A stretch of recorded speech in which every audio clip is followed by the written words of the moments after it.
Well, welcome everybody.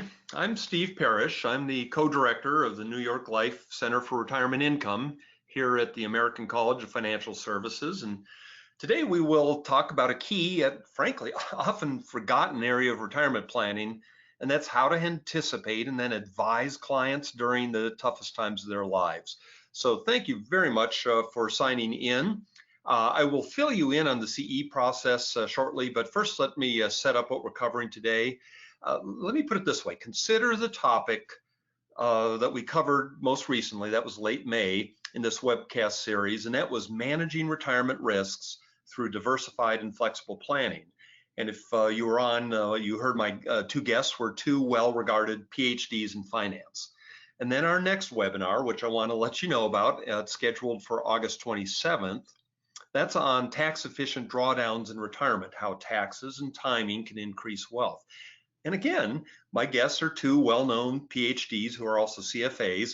One, by the way, is our own Dr. Wade Pfau, and the other is Dr. Steve Horan of the CFA Institute. Well, I bring this up because these are really important and engaging issues for retirement planners, and frankly, one that seems to be popular with the people that sign on.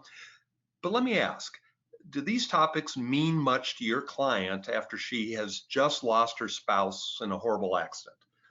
I mean, think about it. Do we spend anywhere near as much time dealing with the human elements of planning as we do with the financial?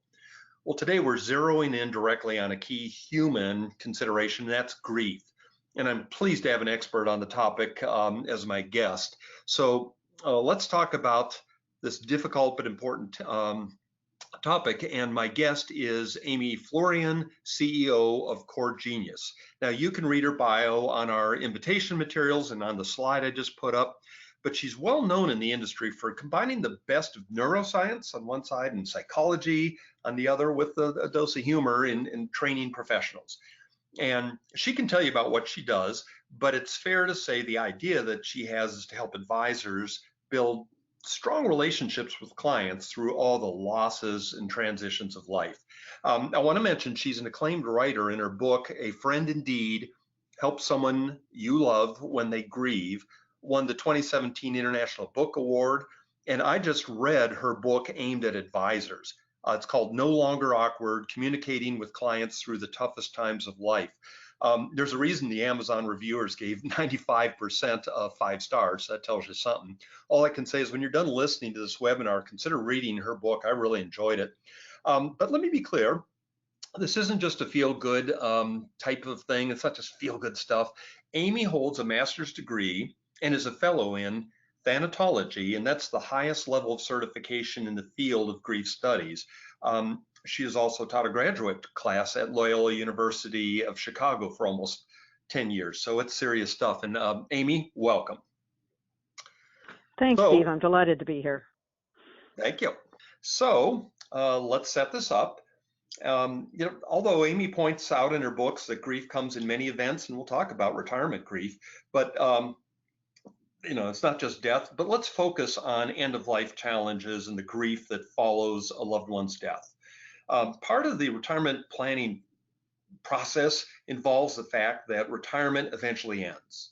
I mean, and it doesn't always end under predictable circumstances. So from a retirement planning perspective, today we will focus mainly on two areas of discipline in dealing with end of life. One that we're talking about is the ways we can help clients anticipate and mitigate the challenges that often arise at the end of one's life. I'll talk about that in the next few minutes. And two, how to help the survivors with the grief associated with the end of one's life. And that's why we have Amy here today. Okay. In recent years, end-of-life planning has taken prominence over sudden death planning. Let me explain what I mean. When I was a young retail planner decades ago, my clients all had a story of someone they knew who suddenly, at a young age, collapsed and died from a heart attack or stroke or something like that. Well, because of medical technology, that's not nearly as common. Nowadays, it seems everyone is aware of someone who had an accident or a medical condition or Alzheimer's that put him in a hospital prior to their death. The person's quality of life in many cases was low, but end-of-life expenses were astronomically high. And it put their families in a position of incurring incredible grief and conflict, and again, expense as well. So talking about end-of-life issues resonates more with the modern day client.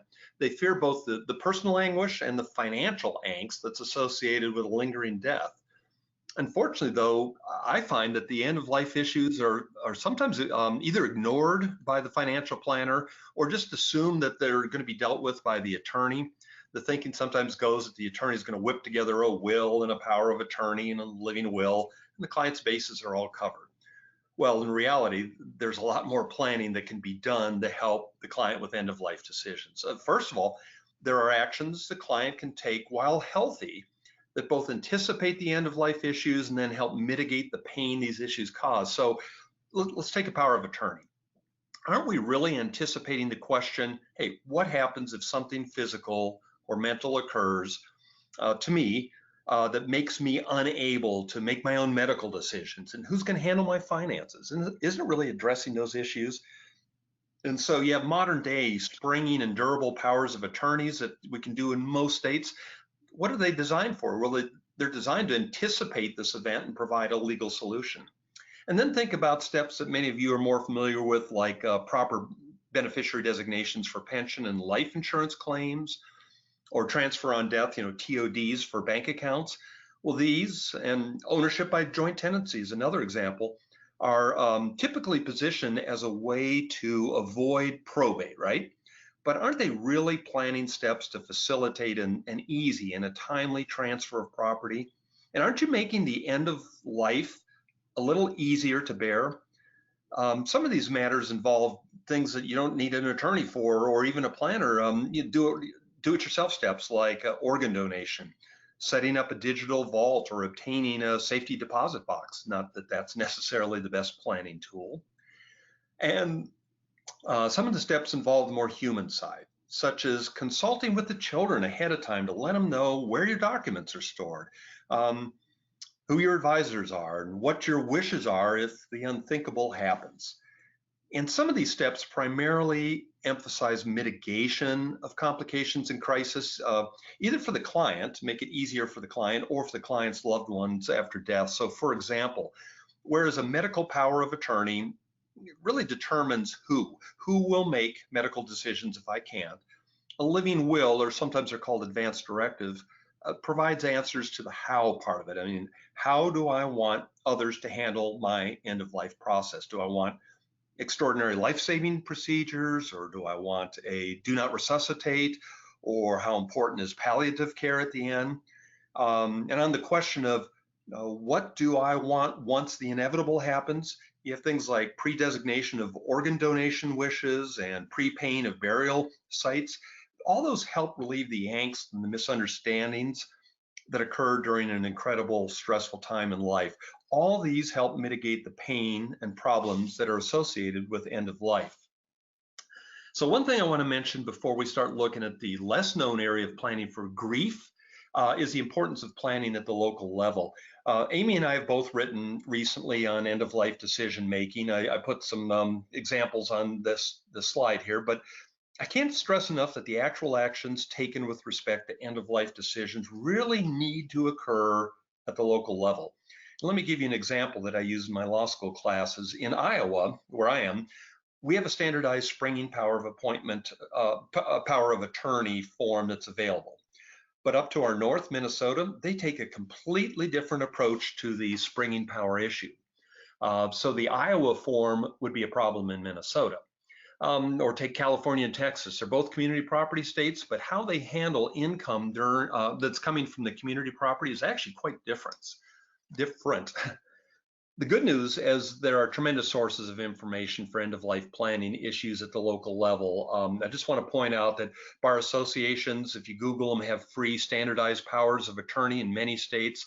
Hospitals will provide you POST forms. POST is a physician-ordered life-sustaining treatment form that makes it clear if you have a do not resuscitate order, that kind of thing. States have organ donation organizations that help formalize a client's donation wishes, and most states have councils on aging that can help with a number of these issues. So in many cases, you as planners do a great job with these issues, but many of us struggle with the more human element, that issue. When something happens, how do you work with your clients and loved ones in their time of grief? That's why I'm so glad to have Amy Florian with us. So, Amy, let's get started with some questions, and let me put context to these questions. Earlier this year, I had a longtime kayak buddy, a paddling buddy, who drowned in a horrible kayaking accident this January. I knew his family well and decided to put aside my own shock and my own grief as much as possible and reach out to them to see if I could help them with some of the more immediate financial issues. So 2 days after Tim's death, I talked to him by phone because I still was out of town, had to get to the funeral, but I talked to his widow and two adult children about legal and financial things that might be happening right away. So I mentioned the funeral director should notify Social Security. I told them to make sure they secure the home during the funeral services to avoid burglary, that kind of thing. And I put them in touch with a probate attorney. But I ended the call. I flew home to attend the visitation and the funeral. But as I look back, Amy, it was very sterile phone call with them, and I wonder if I handled it correctly. And after reading your book, I realized I could have done a lot more to be empathetic. So let's talk about the whole grieving process, and I'd like to start with the overarching science that's involved. Can you tell us all what thanatology really is? I don't think we covered that in law school. Yeah, I think you're right, Steve. Most people have never heard of that term. The easiest way to explain it, thanatos is the Greek word for death. In fact, if you saw the latest Marvel Comics movie, do you remember what the bad guy's name is? His name is Thanos. That's right. Guess why? So that makes sense now, right? Yeah. But I digress. Okay, so thanatos is the Greek word for death, and when you add ology to a word, it indicates study of. So the narrowest definition of thanatology is the study of death. But in practical terms, it's broader than that. So as a thanatologist, my field of expertise is death, loss, grief, aging, and transition.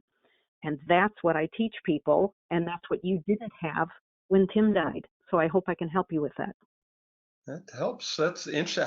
How'd you get in the field, and can you share with us why what you bring is unique then? Well, I backed into this field really. Here's the backstory. We're going to put up here a picture of me when I was 25. And in this picture, I'm sitting with my beloved husband, John, and our baby boy, Carl, who at the time was about 7 months old. When that picture was taken, we felt like the luckiest people on the face of the earth. We had so much to look forward to. We were so happy. We had life by the tail. 4 days after that picture was taken, that luck evaporated. John kissed me goodbye that morning before the sun was even up to go to a business meeting about 3 hours out of town. On his way home that night, another car slammed broadside into his, and John was killed instantly. My entire world shattered. I was absolutely devastated. One thing I found out pretty quickly, no one knew what to say to a 25-year-old widow with a 7-month-old baby boy. Actually, very few people know how to talk to anyone who has experienced the death of someone they love. It's the kind of thing we're never taught, so we pick up what everyone else does and perpetuate the mistakes. Now, it's not that people didn't love me. I'm one of 10 children. Yes, I said 10. I was living in a small town in rural Iowa where everyone knows everyone and lots of people wanted to help, but they didn't know how. I ended up having to heal any way I could, and I was pretty determined to do so. Carl didn't have a father anymore. He darn well better have a mother. So I worked hard, and I journaled, and I read everything I could get my hands on, and I went places we used to go together, but I went alone. I did everything I could to face it and work through it and heal, and it took a long time and a lot of determination without much support. Long story short, about 5 years later, a man invited me to do a seminar with him on grief and loss, and when I did, it took off. All kinds of people started inviting me to speak. But then they started asking me my credentials. If you want to know something funny, my bachelor's degree is dairy science. Yeah, cows. See, John and I were set to inherit his family's dairy farm, although obviously when he died, that wasn't going to happen. So I needed the formal credentials to go with my experience. That's when I went back to school, got my master's degree, went on for my fellow in thanatology, started teaching in universities, undergrad and graduate. I founded a support group for widowed people that I still facilitate today, and I've worked with thousands of grieving people, over 2,000. But for years, I didn't realize how important this was for financial professionals. Not until about 11 years ago, a friend who was a financial advisor was over for dinner and asked me for some coaching. He said he usually answers the phone when a client calls with, "Hi, how are you?" But he knew that one of his clients was just widowed after being married for 48 years. And when that number came up on the caller ID, the advisor just let it go to voicemail because he didn't know what to say. He wanted to raise the bar and learn to really support his clients. After I coached him through it, he said, "Amy, do you realize every financial advisor needs to know this?" So that was the start of the company, Corgenius. From the humble beginnings, coaching one advisor, I now travel the country and the world, teaching financial professionals about death, loss, aging, divorce, dementia, terminal illness, suicide, opioids, and more. What I bring is unique for many reasons because I've been on the professional side of the table too. Yeah. I grew up in a family centered around insurance and financial services. My dad was inducted into the Iowa Insurance Hall of Fame. In fact, I began my public speaking career teaching general agents how to sell E.F. Hutton Universal Life.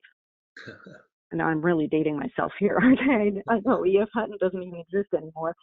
But the point is, I know the world of financial service. At the same time, I have the personal experience, plus the knowledge of what over 2,000 grieving people have told me they wish you would say, plus the advanced education to back it all up in science and psychology. So it's a totally unique value proposition. Right. So, and specifically, just so everybody understands, why is this important for financial advisors specifically? Well, it's becoming an absolute essential. First, remember the death rate in the United States? I mean, it's like 1 per person, right? No one is getting out of this world alive. Death is inevitable in all of your clients' families. And of course, that's even more of an issue because the client base is aging. 10,000 baby boomers are turning 65, 66, 67, 68 every day. The way I put it is, we had a baby boom. We're in for a death boom. When I speak at conferences and I ask attendees to raise their hand if they've had a death of a client or a client's family member in the past 4 months, hands are raised all over the room. Advisors are facing it because clients are. But they're not prepared because whoever teaches you. And the other side of that coin is what you were talking about, that with aging inevitably comes issues with illness and health-related complications. On this next slide, you'll see we're not in for just a death boom. We're in for a dementia boom. We're in for a diagnosis boom, even a divorce boom. The older people get, the more likely these things are to happen. At the same time, clients aren't coming to you just for financial data and portfolio analysis anymore. They can get that on the internet. They have industry gurus. If all they want is portfolio management, they'll get a robo-advisor. They come to you because they want and expect more. Clients tell us they want an advisor who's a life coach, a cheerleader, a therapist, a sage. They want someone who can walk them through whatever life throws at them, who gets them, and who can help their lives, not just the finances. In fact, that's the #1 trend in this entire profession, to be a holistic advisor, total life, health, wealth management, not just the money. And the industry press, as you can see on the next slide, is promoting that. And then too, because of the nature of fees and the advisory practice is rapidly changing under regulations and public microscopes, clients want to know they're getting bang for their buck. You need to justify your fees. And the next slide, especially high net worth clients, you need to serve their non-financial needs as well. Basically, across the board, your financial knowledge is table stakes.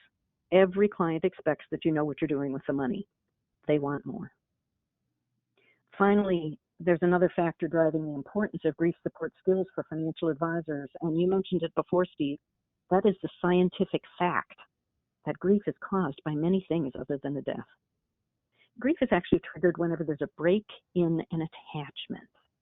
Whenever you have to leave behind something you're comfortable with, something you're familiar with, something you're attached to, and you have to go forward and learn how to live without it, that triggers grief.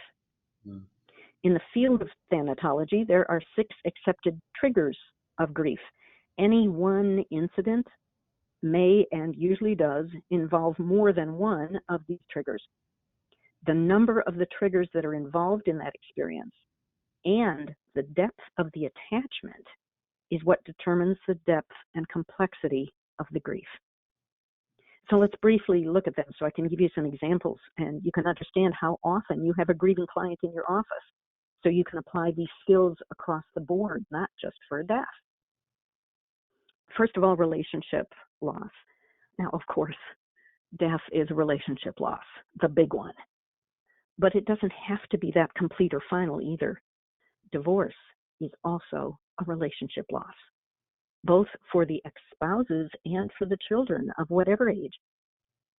Having an estranged family member or a loved one on drugs involves relationship loss or relationship change. Moving to a new city and having to leave behind your coworkers and your neighbors. Or another big one is when a pet dies. Let me tell you something. Never underestimate the strength of the attachment your clients have to their pets. And if you pardon the pun, I'm dead serious about this. A pet death triggers profound grief. And the greater the attachment, the greater the grief. For many of your clients, that pet is their child. That is the unconditional love in their life. Maybe you know this yourself. I mean, one advisor I spoke with recently took family bereavement leave when her dog died. Any relationship counts. The second one is material loss. This is a possession or an object, like a favorite car gets totaled or an heirloom vase is broken. The house is robbed and sentimental possessions are now gone. You move from your home, either voluntarily or involuntarily. For instance, a client decides to downsize, either to move to a senior living community where they want to live, or because they have to move into assisted living. They can't live on their own anymore. When they move, that means they leave behind the place they raised their kids, where the memories sing from the walls and every room holds stories. In other words, even if it's a positive move or one that the client chooses, it's still a major source of grief because it's a break in attachment with a treasured place. Mm-hmm. Functional loss is the loss of an ability to do something you want to do. Normal aging brings functional loss, having to wear bifocals, not being able to run as fast or hit the golf ball as far, having creaky joints. Then you add to that any loss due to illnesses, especially those progressive illnesses like ALS and Parkinson's and dementia, where clients lose function inch by inch by inch. And they grieve every inch of the way. And so do their families. It can even be temporary function loss following a joint replacement, for instance, where for 2 months or more, they can't be as independent and capable as they're accustomed to. Any loss of functional ability, temporary or permanent, little or major, triggers grief. Role loss is a change in your accustomed place in your family, your workplace, your place of worship, your social circle, any aspect of your world. So what happens when the person who is the caregiver has to become a care receiver? It's a very difficult switch in role. What about when the adult child has to change the parent's diaper and they both grieve that role change? When a breadwinner can no longer hold a job or chooses to retire? When a single person gives up a single life to get married, or a childless couple has a baby? when the last surviving parent dies and now the adult children become the elders of the family. When a client is promoted and now is a level above all the colleagues she used to be peers with. Again, whether positive or negative, a change in our role, our accustomed place, triggers grief. Intrapsychic loss is the loss of a dream, and that has many aspects to it. Well, think of infertility, the loss of the dream of having biological children. Or perhaps you have a client who dreamed that they'd own their own business by the time they were 50, and now they realize they never will. A client's kid doesn't get into the college they've been dreaming of. A child is born with disabilities, and parents grieve every time the child's age mates accomplish something they dreamed for their child but know will never happen. A couple has their plans all laid. They're going to travel the country in their RV when he retires. They've got the map all settled out. They know exactly what they're going to do. But he retires and then has a heart attack and dies. Yeah. Or one of them has a stroke that makes travel impossible. And they have to set all those dreams aside. Actually, anytime someone dies, you don't just lose that person. You lose the dreams and the visions of the future that you had planned with that person. Anytime somebody gets divorced, they lose the dreams and the vision they had for their future when they walk down that aisle. And then finally, systemic or assumptive loss. There's two facets to this one. Systemic loss is loss of faith in an entire system. The easiest way to illustrate this is to ask, how many of you believe that everybody we elect and send to Washington, their number one goal is the common good of the American people? Isn't that sad? Yeah. We've lost faith in our political system. We've lost faith in our government, and we grieve for that. If there's an illness or a death in the family, they may lose faith in the medical system. You mean all those doctors don't coordinate with each other and all know what's going on, really? If there's a nasty divorce or if there's a murder, they may lose faith in the legal system because justice is not always served. The other aspect is assumptive loss. That's the loss of our personal systems of belief about the way life works. Anytime somebody rages against how unfair it is that this is happening to them, it's because they assumed life would be fair. Too many parents lose their assumptive belief that they will die before their kids do until they find themselves standing at their child's grave. Mm-hmm. We tend to assume that if we do the right things and live a good life, that good things will happen to us until they don't. So the disillusion of our beliefs in systems or institutions, or the disillusion of our personal systems of belief about life, these things are very difficult and emotional for people. So do you see how all these things trigger grief? I mean, you've got a grieving client in your office way more than you realize. Some advisors tell me that I don't have to worry about grief support because I'm young, or my clientele is young. I don't need to worry about that until they get older. But that's not true either. Right. Young people grieve when their parents or their grandparents die, or when they don't get the promotion they wanted, or when a friend overdoses on opioids, or when they experience a miscarriage. Even if you're young, your clients are young, you're going to be sitting across the table from grieving clients. Yeah. One other thing about this, too, is notice how all these factors intertwine. As I said, any one experience can involve many factors. So, for instance, a client gets divorced. They have relationship loss, material loss, role loss, intrapsychic loss, maybe systemic loss. Mm-hmm. And on top of it, they were very attached to their life as a married couple. Or if they thought that they were happy until they got blindsided by the divorce papers, the depth of the attachment will add to the grief. So what do you do with all this? One way to use all of this in your office is to name your clients' losses for them. Grieving people are often very hard on themselves. They start to believe what other well-intentioned people say, that they should be getting over this, or they shouldn't let this bother them so much, or what's the matter with them.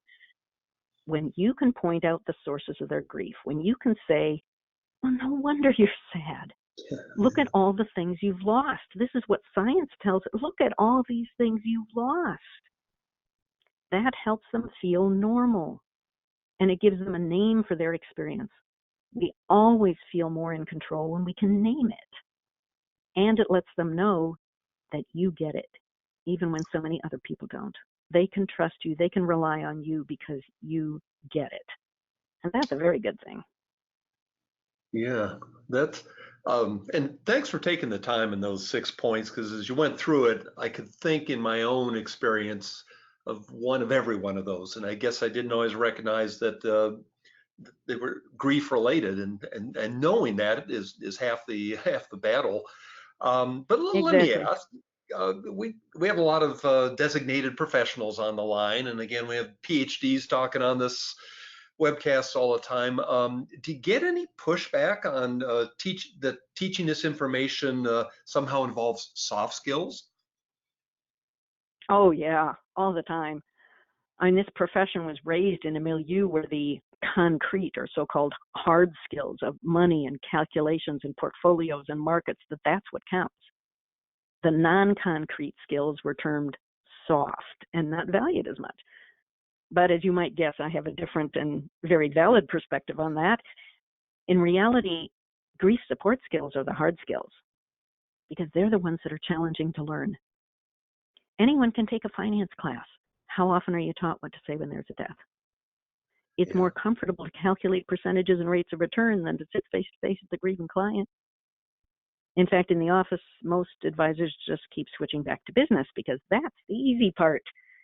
These are the hard skills. And one of the reasons they're hard is because we live in a death-denying society. It's so bad that we don't even say the words in context. I mean, we use them. You know, she's drop dead gorgeous. I'm dying to see you. That boy's going to be the death of me. Start noticing all the ways we use the words. But then notice that nobody ever dies in this country, right? Right. They pass or they pass away. They expire. They're lost. They're gone. They're 6 feet under, pushing up daisies. When's the last time you heard someone say that their mom died?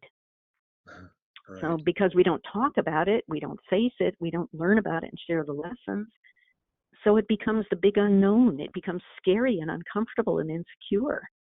That's why it's hard to go to the services or talk to somebody who's grieving. We simply don't know how. So learn the hard skills so you can make a real difference in clients' lives. They will never forget that. Yeah, that's an eye opener.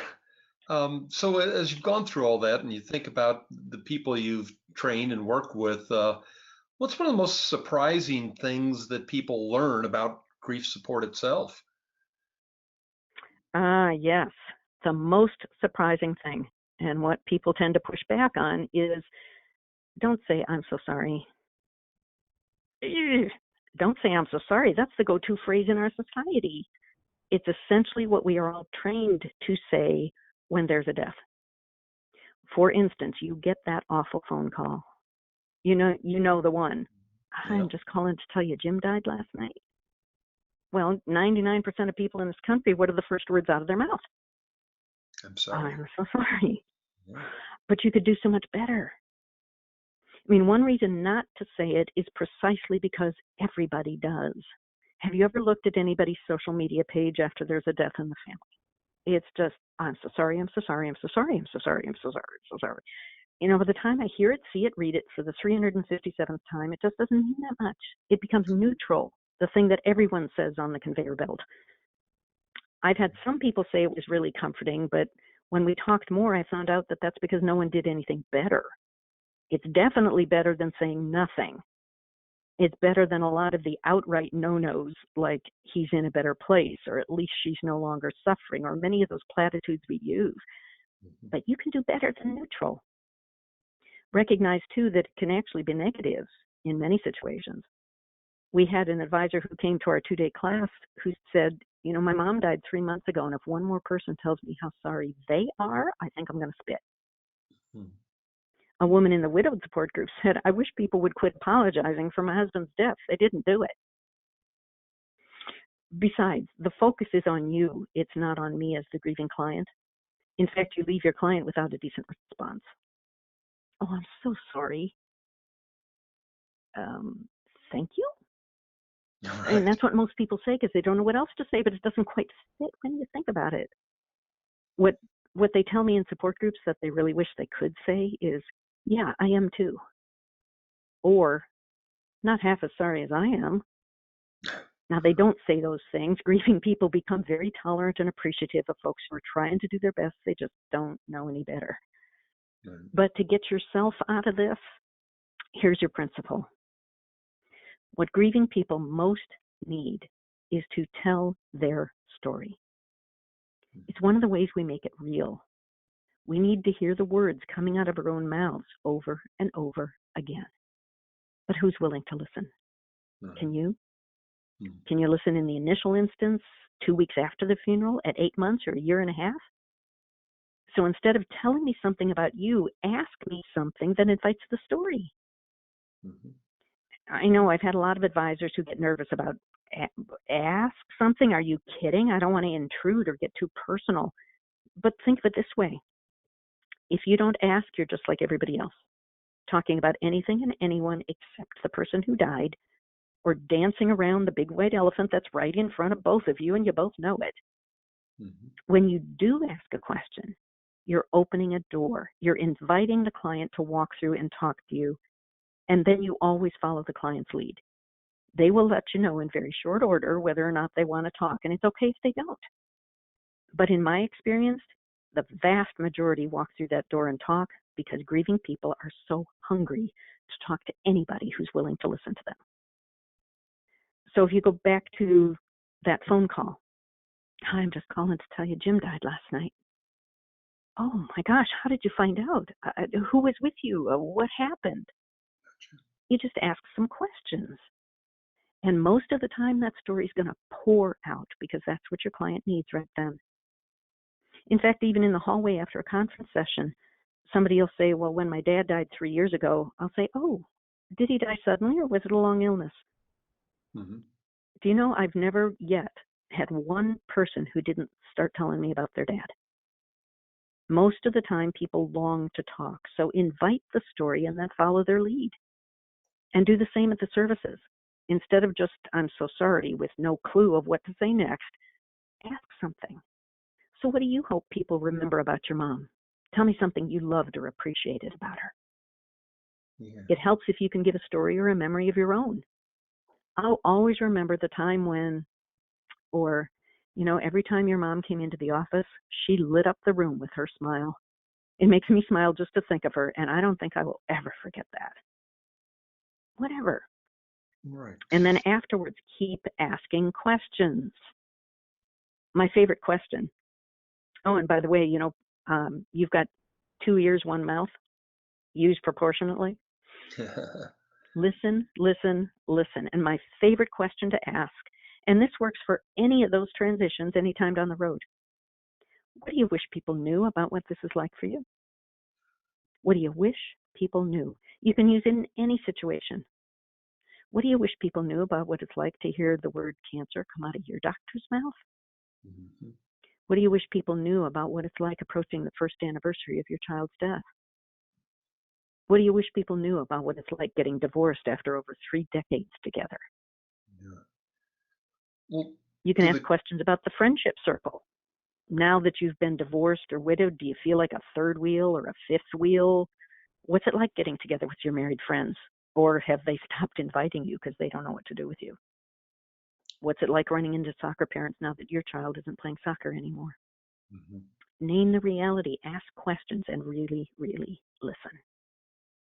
So some of the times the realities are beyond difficult. So do the questions change, or are there unique things like when the death is a tragic one, like suicide? Oh, I'm glad you asked about that, Steve, because it's important to spread good information about it. Suicide is epidemic in our society. We don't hear about it because there's so much stigma around it. Obituaries never admit the cause of death. 1/2 of family members of a suicide death hide the cause, even from their friends, and 1/3 outright lie. There's so much stigma. They feel judged by other people, as if others are thinking, well, what kind of a parent are you that your child took her own life? Or why didn't you see the signs? Why didn't you do something to prevent this? They are very conflicted. Anger at the person who died, guilt that they weren't able to save them, It's a very complicated grief, and our society makes it all the harder. Yeah. And if you haven't faced it yet in your practice, you will. Suicide is the second leading cause of death for young adults. It's increasing dramatically in the 45 to 54 age range. More veterans are dying every year of suicide than die in combat. It even just surpassed accidents as a major cause of death for kids ages 10 to 14. Wow. So one quick tip is on terminology. Avoid saying committed suicide. That language is judgmental on its surface. Mm-hmm. We commit crimes, right? So instead say died by suicide, or victim of suicide, or took their own life. That names the reality, but it names it without judgment. Because people who die by suicide don't want to be dead. Right. They want to be out of pain, and they don't know any other way to do it. The founder of suicidology said, suicide happens when a person's pain exceeds that person's resources for dealing with the pain. In the midst of that pain, they become very adept at hiding it. Family often have no clue, and only 25% or less leave a suicide note explaining anything. The pain just turns in on itself and gets worse and worse until they can't even call out for help. In fact, a majority of those who take their own life struggle with mental illness, whether it's diagnosed or often undiagnosed, most frequently clinical depression or bipolar. The other thing is their logic becomes very twisted. They start to believe their family and loved ones will be better off without them, that they're doing them a favor. Mm-hmm. It's really a tragedy, and we need to do a lot more work to identify people at risk and intervene sooner. But in the meantime, be careful with your language. Don't say committed suicide so they don't feel so judged by you. And then don't be afraid to name the reality and say the words other people won't say. Excellent. What do you wish people knew about what this suicide death is like for you? Or are there people you can talk honestly to about it who aren't afraid to hear the word suicide and who can really support you? Also consider providing some resources for them. The American Foundation for Suicide Prevention, the AFSP, has wonderful online resources and chat rooms, and they do an annual walk. There may be local support groups through churches and hospitals and communities. There's increasing numbers of books for suicide families. And knowing that one risk factor for suicide is having a family member who has taken their own life, make sure that you give them the suicide hotline, 1-800-SUICIDE, or they can text to 741-741. Both are available 24/7. See what resources you can provide to your clients in this heartbreaking situation. That's incredibly helpful and something we don't want to deal with, but need to in our practice if we're doing the right job. So, yeah. Tell you what, recognizing that we're a retirement center, let me ask something I think a lot of people on this call might be interested in when we're talking about grief. Is there grief involved in the retirement process itself? Absolutely. Most people don't realize how much grief is involved when people retire. They just want to throw a party, and they envy the retirees. And I admit, too, sometimes a client's retirement is unequivocally happy. But most of the time, it's a time of intensely mixed emotions because they're dealing with many breaks in attachment. When a client retires, they leave behind their status and prestige, their daily routine, their reason for getting out of bed in the morning, the colleagues they associated with on a daily basis, their purpose in life, their identity as a provider, the security of regular paycheck. Retiring can make people rather unexpectedly feel old or feel unimportant, especially when they have to answer that question that everybody asks. Well, what do you do? Well, I used to. Retirement changes everything for a couple as well. Whether they're both retired or only one, there is a totally different atmosphere and vibe at home. In fact, I've heard so many spouses who can't wait to get the retired person out of the house more often. It drives them nuts to have them around all the time. Mm-hmm. Nor does it work to say, well, when I retire, I'm going to play golf all the time. Well, they often find they can only play so much golf before that gets old. Right. Even things like the freedom and the ability to travel may bring grief, because in the past, clients may have enjoyed vacation time, but then they had the underlying foundation of the job to get back to. Right. Now they come back to the house, and that's it. Now, I'm not saying it's all dire and bad, and certainly every situation is different depending on a lot of factors. There's also many enjoyable things about retirement, even if it takes some time to get into that. In fact, it helps to assist clients in figuring out some of those things before retirement begins, so they don't get slapped in the face with all this grief. If clients think they want to volunteer after retirement, encourage them to do it for an hour a week at a place that seems interesting from the time they're 10 years out. If it doesn't fit, try another one. If it does fit, then when they do retire, they're already familiar with that group. They already know people and have a purpose. If they think they want to travel a lot after retirement, well, start going to places now that they'd like to visit so they know where to go back to, or so that they understand the types of places they like best. As they approach retirement, encourage clients to think of things they've always wanted to do, but never had time to do, like learning to play an instrument. Do you know how many retired men I've met who can't wait to learn how to play rock guitar? Maybe they want to take up woodworking or photography.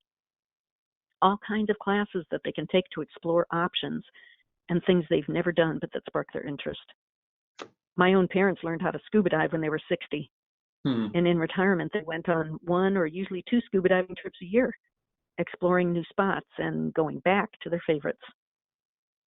So what do you think, Steve? Does this, as an expert in retirement, does this resonate with your experience too? Well, I think your points are well taken. I mean, in working on our RICP curriculum, or Retired Income Certified Professional curriculum, we've come to realize that part of retirement planning really has to be helping the client, like you said, anticipate and deal with the grief associated with retirement, because it somewhat mitigates the grief experience. And we're coming from the financial side so much, but money doesn't assure riding off into the sunset with a smile on your face. And because in retirement, people, well, what we've seen is they lose their sense of identity because they were the vice president of something. They lost their social circle because it may have been work friends, and frankly, they just don't know what to do with their time. And I kind of say I'm of an age where I've had friends retire, and a lot of them were like captains of industry, but now some of them unfortunately seem unhappy. And when you have that, by the way, you can see their health start to decline right before their eyes. So just like any other area of grief with retirement, you can't necessarily make it go away, but as you pointed out with all those ideas, you can anticipate and deal with it, especially with retirement. At least you can plan it, and so you can mitigate it. So I'm glad you brought all this up, because helping clients plan for these changes, it's not the same shock as an unexpected death if you do it right. So let me ask you, Amy, to kind of sum up the point of all this training you do, because we certainly haven't covered all that you speak and train about, but what's the point you hope to get across to advisors with what you do? Well, as you can see, there are so many causes of grief in the lives of clients and their family members. Advisors who know how to walk through it with them, who know how to talk with them and support them effectively, are going to get business from those who don't. In fact, in your situation with Tim, if you had it to do over again, what I'd recommend is that you first don't go to the business right away. These were your friends. Talk about it. Tell them something you're going to remember about Tim. Talk about the experience that they're going through and what do you wish people knew and how did you find out. To talk about those things first, and then say, well, I have some suggestions for legal and financial things that might be helpful right now in the initial instance. Would you like me to tell you about those, or do you just not even want to think about that right now? Right. You give them both options. I have these things. You may not be ready for them. If you're not, that's fine. If you are, I have a couple of suggestions right now. And then I'm going to be in touch. I'll check in, see how you're doing all along the way, because I know that this is going to take a very long time. Basically, overall, it's like Maya Angelou said. She said, people will forget what you said. People will forget what you did. But people will never forget how you made them feel. So I hope that in this webinar, these couple of tips we've had time for will give you and all your listeners a start on having clients forever remember how they made them feel. And overall, this is the most meaningful work I can ever imagine doing. Everywhere I go, I make a difference in people's lives. I help advisors improve their bottom line, no question about it. But in addition to helping them professionally, I also help them personally with their own families, their own friends. Advisors who learn these skills join me in discovering how gratifying it is to be able to be there for people you care about when they need it the most, and often to be there in a way that other people can't because they just don't know how. And we put up a slide of some of the information on Corgenius, and as I said, I grabbed your book and read it. Anything more on how they can get more information, or how can advisors learn more from you? Well, the 2-day class in Chicago, we call it our master class. That is the deepest and most comprehensive training. We cover all these transitions, death and divorce and retirement and aging and terminal illness and diminished capacity and elder fraud and everything your clients go through. It's really a transformative class. We also do client education events for advisors. We do in-office training, especially for the larger firms. Then, as you mentioned, the resources for advisors, No Longer Awkward, is the guidebook for advisors. And then compassionate communication is something we just developed recently, where it's a desktop reference. It's hard cardstock, 32 questions to ask, 47 things to avoid, a 10-step protocol for attending services. It's something you can just keep it on your desk as a just-in-time refresher without having to look through the whole book. And then for the clients, there's a brochure, 4 pages, called Priority Actions After a Death Occurs. And it covers, the unique thing about it is it covers non-financial things too. It's not just the financial stuff. It's self-care and things that they need to know to take care of themselves. And then some advisors told me they were buying No Longer Awkward and giving it to clients because it had so much good information about grief. And that's not really appropriate. So I created the client version of No Longer Awkward called A Friend Indeed, Help Those You Love When They Grieve. I called it that too because it's not intrusive, like here's a book about your grief, but you can say to a client, your whole family's grieving, your parents and your kids and your neighbors and the people you go to church with, everybody's grieving. So this book has really good information that can help you support each other and give you some really valid information about grief. So all of these are very well received. The books are award-winning. We try to provide whatever we can to help advisors. Well, if we really want to help people in dealing with grief, we need to treat it as a discipline and an area for learning and growth. And that's very much what you did today. And I want to thank you, Amy, for enlightening on us a topic many of us would just as soon avoid. Just to put in my own 2 bits, at the American College, we try to get information available like this, through these webinars, and of course we encourage you to consider taking our classes as well. I'm trying to get a slide to pop up. There we go. That if you want to go through the discipline through the American College, we always like to have a motivator here. So we are offering a 15% single course savings on these courses. And so if this hits you, there's a promo code on the slide, and that's just one more way of getting that kind of information. So please keep that in mind. 15% is 15%. So we're about out of time, but first of all, I do want to thank Amy again. And I did have one question that has popped up that I think we have time for you to address, if you could, is just how do we determine if a client who we know is going through a potential grief trigger, if they need to be treated or spoken to as if they're grieving? In other words, how do we know that they want to be spoken to about this grieving trigger? Does that make sense? I think so. And I think it reflects the overall view that advisors don't want to intrude where they don't belong. They don't want to push their client to go someplace the client doesn't want to go to. Or 3 months afterwards, do you mention it, or are you just ripping off the scabs? Yeah. The answer to that is you have nothing to lose by asking a question. You check in with them, you ask a question, and then you follow their lead. So, for instance, it's been 3 months now since Helen died, and people have all gone home. And I bet you're finding that people talk about anybody and everybody except Helen. What is that like for you? How do you wish people would act, and what do you wish they would say? Do you like bringing up Helen and talking about the stories, or would you rather just not even talk about that? What do you want? And they'll usually tell you. If they just totally shut it down and say, "Why did you bring that up?" You say, "Well, I brought it up because I care about you and I care about more than just your money. But if you don't want to talk about it, that's fine. We can talk about the finances. That's okay." That's going to be really, really rare, though.